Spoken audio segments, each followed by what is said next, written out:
Hola, ¿cómo están? Mi nombre es Nora Bar y hoy recibimos aquí en Conversaciones en La Nación al doctor Jorge Velardi, cardiólogo, presidente del Instituto Cardiovascular de Buenos Aires. ¿Cómo está, doctor? Muy bien, muchas ¿Cómo gracias anda? por la invitación. Muy bien, muy cómodo. Bueno, lo invitamos porque, entre otras cosas, se cumplen 40 años de vida del Instituto Cardiológico de Buenos Aires. ¿Qué Sí, fecha? el Instituto Cardiovascular de Buenos Aires empezó en el año 78, ¿no? Éramos 5 médicos. Yo fui uno de los 5 que empezó en aquel momento. Ahora ya son 200, trabajar 10 personas, tenemos 800. Incluso realmente es toda una vida que después vale la pena recorrer desde el punto de vista de la cardiología, donde se veían algunos pacientes por algunas situaciones cardiovasculares. Cuando sumamos ya hemos visto más de 2,5 millones de pacientes en todos ¿Qué estos número? 40 2,5 años. millones de pacientes. Sí, ¿Siempre sí. en todo lo que tiene que ver con cardiología o fueron agregando otras? Solamente hicimos cardiovascular. Fuimos muy, mantuvimos el espíritu fundador de concentrarnos en trabajar para que los pacientes cardiovasculares vivan más y mejor. Ese fue nuestro lema, visión.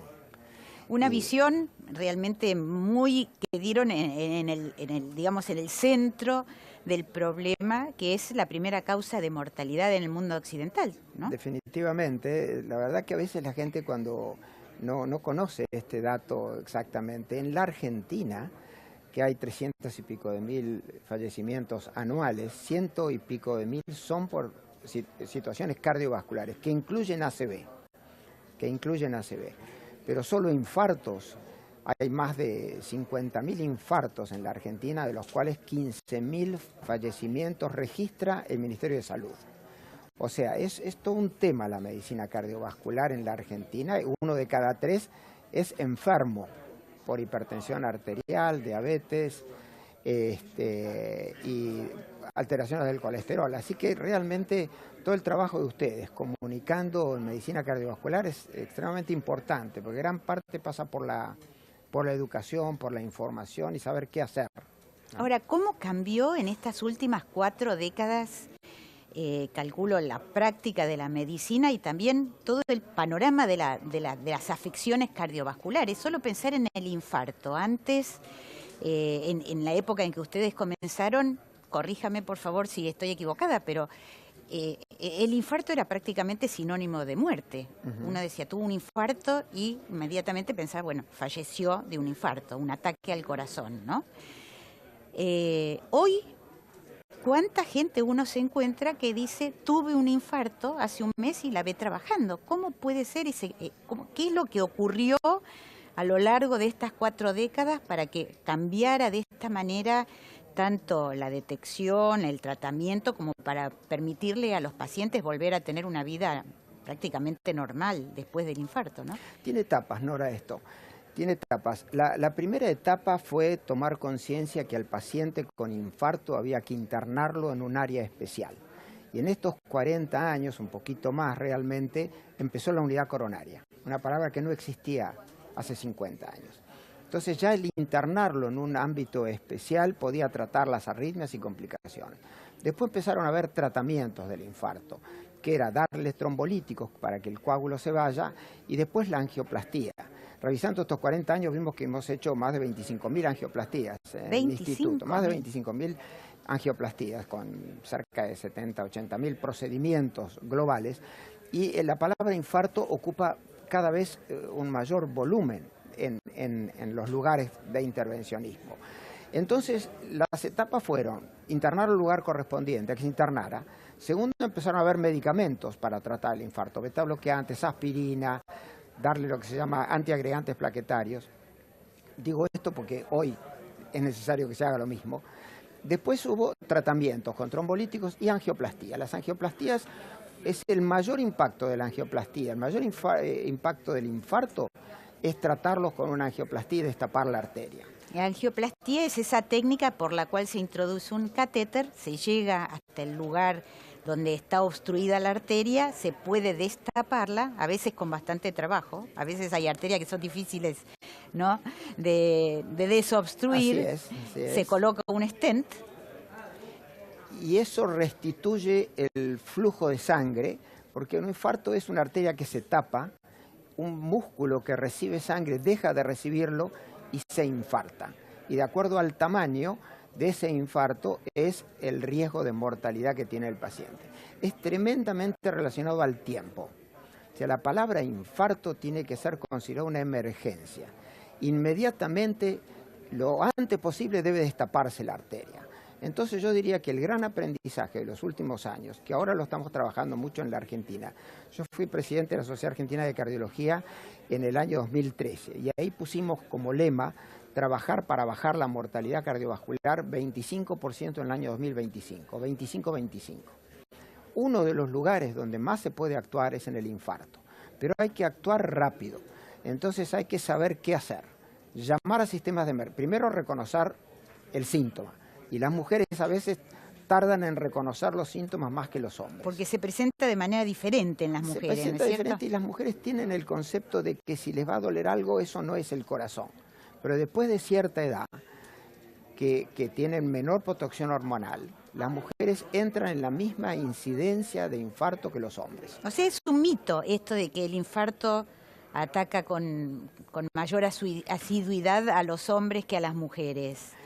Sí, realmente es un mito y desde el punto de algún concepto de años puede ser real cuando es entre los 40 y los 50 años. Pero Claro. Los 50 años para adelante, las mujeres tienen que saber que pueden estar teniendo un infarto y tienen que consultar. ¿A quién consultar? Lo ideal es a un sistema de emergencias. Ese es el primer mensaje que hay que transmitir.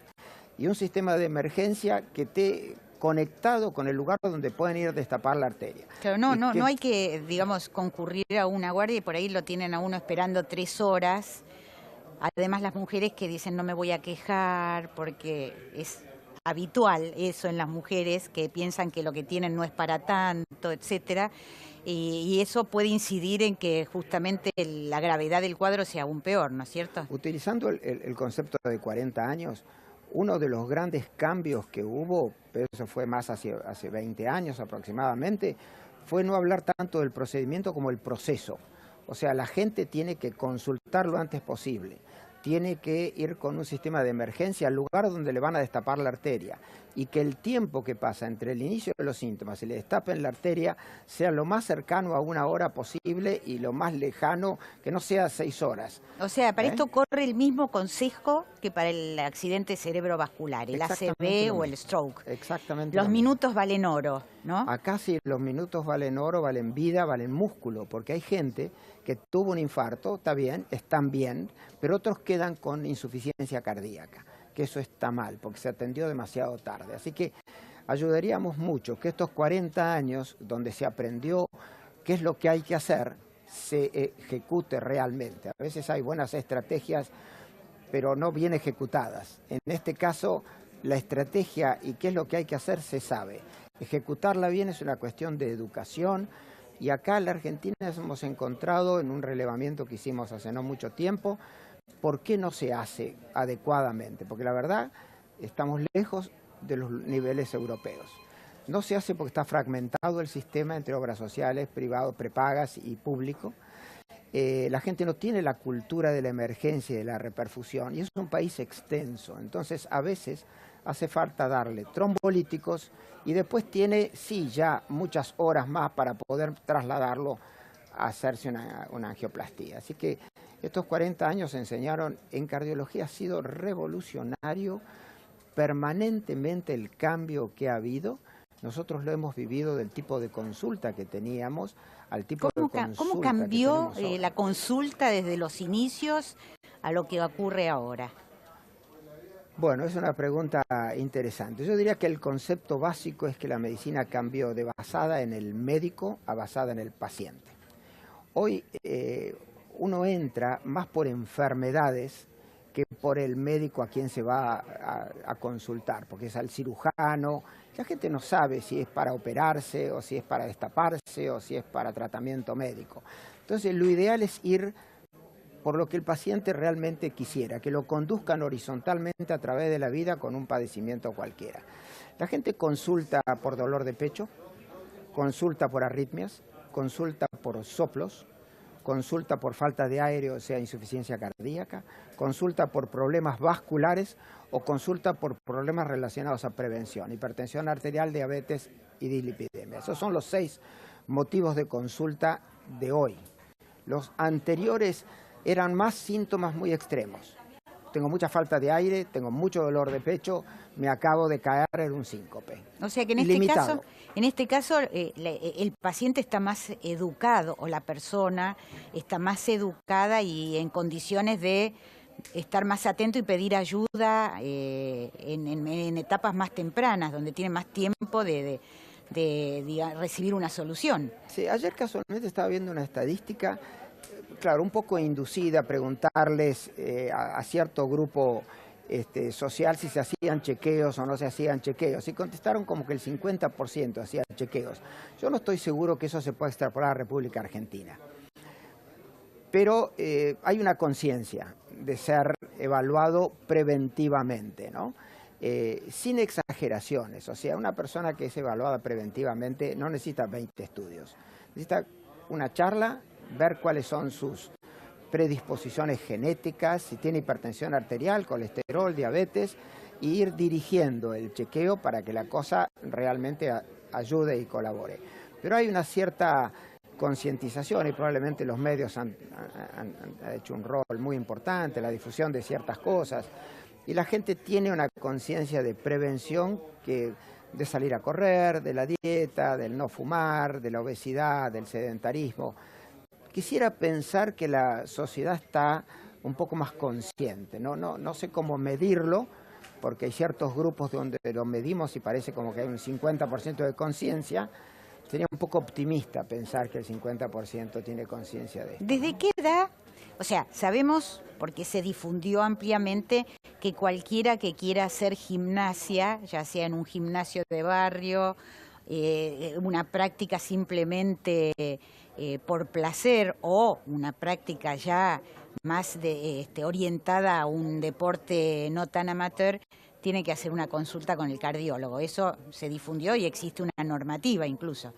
Pero sacando este caso en particular, que lamentablemente muchas veces no se cumple tan a rajatabla, ¿desde qué momento uno debería hacer un primer chequeo cardiológico o una consulta, como usted dice, preventiva, para saber si está todo en orden o hay que adoptar alguna conducta en orden a no tener problemas cardíacos? Sí, yo creo que desde temprana edad en los hombres, repito, llegan a la enfermedad coronaria 10 años antes que las mujeres, ¿no?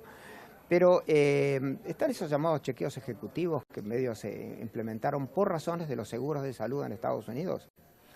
Diría que a partir de los 35 años de los hombres deberían empezar a conocer si son hipertensos o no, cómo está su colesterol y realmente cómo está su azúcar y diabetes. Son 3 enfermedades en lo cardiovascular y hay 4 o 5 hábitos, que es el sedentarismo, la obesidad, el tabaco y el estrés, que son factores también predisponentes. El que tenga esto debe entrar antes que el que no lo tenga, pero para saber si lo tiene o no lo tiene, tiene que haber una evaluación inicial. Y las mujeres, diría que de los 45 años en adelante, también tienen que conocer. Sobre todo la hipertensión arterial, porque las mujeres y los hombres tienen igual incidencia de hipertensión arterial. La diabetes, ¿qué le hace la hipertensión al corazón? ¿Por qué hay que evitar radicalmente y drásticamente la hipertensión arterial? Bueno, la hipertensión arterial tiene efectos múltiples. Por un lado, tiene lo que se llama efecto en órganos blancos, en el músculo cardíaco, porque como trabajar contra una resistencia, endurece las arterias, aumenta la generación de arteriosclerosis, sobre todo a nivel carotidio. O sea, es una onda expansiva que somete al vaso, a la arteria, a una situación para la cual no está congénitamente diseñada. Tiene que tener una onda de pulso y una elasticidad, afecta al riñón. Y después empieza la posibilidad de accidentes cerebrovasculares. Es decir, normalmente, así popularmente, se la vincula mucho con la ingestión de sal, pero siempre es porque uno come comida muy salada, ¿o hay otras causas que llevan a la hipertensión? No, la mayor parte es lo que se llama esencial. Hay causas de hipertensión arterial, hay que se llama secundaria, sí, que se tape la arteria del riñón, algunas enfermedades hormonales que se acompañan, se llaman hipertensión secundaria. Pero mejor es concentrarse en los factores globales. Sí, la ingesta de sal está relacionada, pero sobre todo cuando ya hay tendencia a tener hipertensión arterial. Sin lugar a dudas, a medida que la población fue saliendo de lo rural a lo urbano en la evolución del mundo, se fue tomando otras enfermedades. Lo rural era más... En China se ve la evolución. Hoy podemos reproducir en China lo que fue la evolución. La Argentina es bastante urbanizada en términos generales, ¿no es cierto? La cantidad de gente que vive rural, fuera de todo contacto, cada vez es menor. Cada vez es menor. Entonces, el vivir en situaciones urbanas ha generado hipertensión arterial. Se piensa que también tiene que ver dónde vive uno, cómo vive, el estrés dentro del cual... O sea, hay muchos factores que van armando uno de cada 3 son hipertensos. No puede haber una causa. Cuando 1 de cada 3 es hipertenso, evidentemente esto es una multicausalidad. Está relacionada es enorme, la cantidad a la ingesta es enorme. de sal, pero está relacionada a los factores de vida en sí mismo, ¿no? A ver, le voy a hacer una pregunta, porque la confusión, yo me pongo en el papel de cualquiera que lee las noticias, la confusión a veces es enorme frente a ciertos temas. Uno de ellos es el colesterol, ¿no es cierto? Que hay que comer huevo, no hay que comer huevo. ¿Cuánto incide el colesterol? ¿Cuánto incide en las grasas que uno ingiere en la dieta en justamente la obstrucción de las arterias? Bueno, sin lugar a dudas, los vegetarianos tienen mucho menos placas y colesterol que los no vegetarianos. O sea, la ingesta de grasas, sin lugar a dudas, aumenta. Hay comunidades que uno lo vuelven loco en Europa. En Europa acaba de haber estudios donde las dietas con muchos hidrocarburos, muchos azúcares, digamos, generan más arteriosclerosis que las comidas grasas. Claro, y en Francia es el país de menor mortalidad cardiovascular del mundo. ¿En serio? Y Japón. Y el de mayor, dicho de paso, es Rusia. La Argentina en un momento, ahora no tengo la estadística, pero hace no mucho tiempo estábamos séptimos. O sea que estamos altos, estamos en lo que uno llamaría zona roja de enfermedad cardiovascular. La dieta tiene mucho que ver y sobre todo tiene que ver las comidas y los alimentos procesados. Los alimentos procesados versus lo natural, comer natural, eso tiene una diferencia abismal. Y sobre todo esa cosa llamada comida chatarra, grasas. Los americanos nos han distorsionado mucho la dieta, digamos. No quiero dar nombres propios de cosas, pero las hamburguesas, las bebidas, colas, porque etcétera, los franceses, por ejemplo, usan mucho mantecas, grasas en su comida y sin embargo... No toman Coca-Cola, toman vino. Claro. Los esquimales comen mucha grasa, sí, por ejemplo, pero claro, otro tipo de grasas, otra dieta, otro estilo de vida. Sí, hay situaciones que están dadas por los cambios estos de la civilización y consumismo, que ha llevado a un aumento de los procesos aterogénicos, o sea, el colesterol. ¿Y cuándo hay que tratar la hipercolesterolemia? Vio que hay también una discusión allí, si siempre hay que tratar los niveles altos de colesterol, desde qué punto. Las distintas sociedades médicas dicen hay que comenzar a indicar fármacos desde tal nivel, desde tal otro. ¿Se puede hacer un panorama así general? Hay que dividirlo por riesgo, para ser más científico. Hay grupos de bajo riesgo así genético, sin hipertensión o con hipertensión, con diabetes, sin diabetes, con obesidad, sin obesidad. Pero globalmente nosotros manejamos el LDL. Y el LDL debería estar siempre menos de 120, como prevención primaria, 100, y ahora estamos tratando en las guías menos de 70. E incluso LDL, no el colesterol total, el malo, el colesterol llamado malo. Y después el bueno hay que trabajarlo con dieta y ejercicios. Pero el concepto del malo, colesterol LDL o colesterol malo, ha ido bajando cada vez más el nivel aceptable. Así que hoy globalmente hay que tratar de tener menos de 100. Menos de 100. Sí. Es bajo, es bastante bajo. El colesterol alto no ayuda, no suma nada, digamos. O sea, no es que si estoy bajo de colesterol. Cuando empezar a recetar estatinas, que es la medicación para bajar el colesterol, todavía está un poquito sujeto a algunas comunidades versus otras, pero conceptualmente nosotros en el instituto, todas las personas que tienen cierto grado de lipidemia y cierta edad deben estar en estatinas, ni que hablar son hipertensos y diabéticos. Pero, digamos, hay que enfocar en cada uno el riesgo individual, ¿no? Ese es un tema, una palabra linda que nos puede llevar al futuro. La medicina va cambiando mucho hacia lo individual. Es decir, ahora se está empezando a trabajar mucho más individuo por individuo. Es como que cada uno tiene su genética. No podemos hacerlo en 45 millones de argentinos, ni el mundo lo puede hacer. Pero si vamos a hacer, es como que cada uno tiene sus necesidades. Y ahí se empieza en una medicina nueva. Por supuesto, esto en cáncer es explosivo, la necesidad de conocer la genética, pero en cardiovascular el salirse de las grandes comunidades a tratar específicamente individuos y los pacientes y sus áreas dentro de las cuales tanto internas como exógenas, hace que la medicina tiene que ser cada vez más a medida de ese individuo.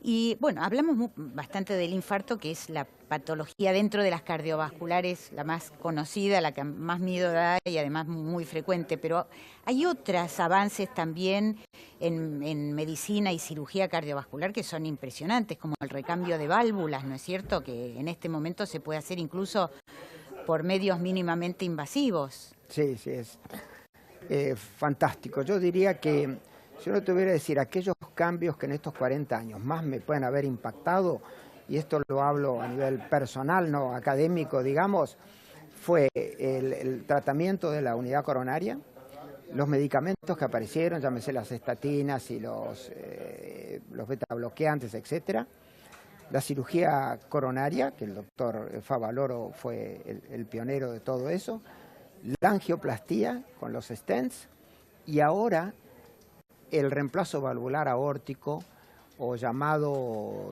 TAVI, que quiere decir reemplazar la válvula aórtica por catéteres.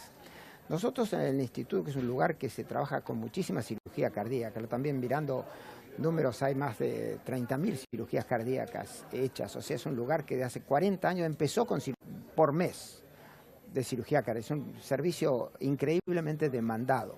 Tiene muy buenos resultados en los pacientes de reemplazo valvular aórtico, con edad o sin edad, pero la comunidad del mundo va haciendo que la persona que está arriba de los 80 años, para tomar eso como una medida de riesgo, y sobre todo de riesgo quirúrgico alto, se pueda reemplazar la válvula por catéter, en un día, 2 días se va a la casa, y la verdad que eso ha sido revolucionario, increíble, y hoy es lo que más está explotando en el mundo cuando uno habla de intervenciones. Claro. Ahora, uno desearía que estas intervenciones que se hacen en lugares como el ICPA y otros de alta excelencia estuvieran a disposición de todos en cualquier... Cirugía cardíaca, y hoy es el lugar que más opera, se operan 100 pacientes. Ya no es así, usted vislumbra un momento, digamos, en el futuro no tan lejano en que estas prácticas se hagan verdaderamente rutinarias y estén al alcance de cualquiera que tenga una afección cardíaca y lo necesite, lo requiera. Nuevamente, utilizando los años, el stent era para muy pocos. Hoy es para básicamente toda la población, en cualquier estrato de hospitales públicos, para los costados. Digamos que un 70% de la población argentina tiene cobertura médica como para cubrir ese tipo de cosas. No tengo la estadística exacta, pero aproximadamente. Aproximada. Yo creo que hoy es inaccesible el reemplazo valvular aórtico percutáneo para toda la población. Es inaccesible porque es muy caro el dispositivo. Pero también fueron muy caros los stents cuando empezaron. Ahora está empezando a bajar el precio. Y algún día, sin lugar a dudas, la cirugía cardíaca, reemplazando la válvula aórtica quirúrgicamente, hoy es accesible a todos los niveles. Y antes también estaba solamente restringido. Así que soy optimista que esto es una cuestión de... Cuando el procedimiento médico es el correcto, la economía después corrige. Después aparece la manera de que pueda llegar a entrar. El problema es cuando se hacen procedimientos costosos que no son médicamente costo efectivos, que no vale la pena entrar en ese tipo de cosas. Y las hay en medicina, como las hay, cardiovascular, como las hay en otras áreas. En sí, otras claro, áreas. claro. Yo creo que el reemplazo valvular aórtico percutáneo se llama, o sea, por catéteres, va a ser cada vez más accesible a medida que bajen los costos. No el costo que está hoy todavía está demasiado alto. Claro. Doctor, le agradecemos tanto que se haya acercado aquí a este espacio para charlar de estas cosas que son las que preocupan a todas las familias, porque ¿quién no tiene un familiar, alguien que tenga algún problema o que esté en riesgo de tener un problema cardíaco? Y realmente es maravilloso esto que usted nos cuenta, lo que se avanzó en todos estos 40 años. Así que nuestras felicitaciones por este cumpleaños de números redondos del ICVA, la tarea que hacen enorme, miles de pacientes, millones de pacientes que pasaron por allí. Y por supuesto, bueno, quedamos siempre abiertos a hablar de más cardiología y de todos estos avances que mejoran la vida de las personas. No, muchísimas gracias por la invitación. La verdad que es muy cómodo charlar así de esta manera, muy distendido y espero que pueda haber ayudado a quienes nos miran. Bueno, muchas gracias. Estuvimos charlando con el doctor Jorge Velardi, presidente del Instituto Cardiológico de Buenos Aires, que este año cumple los 40.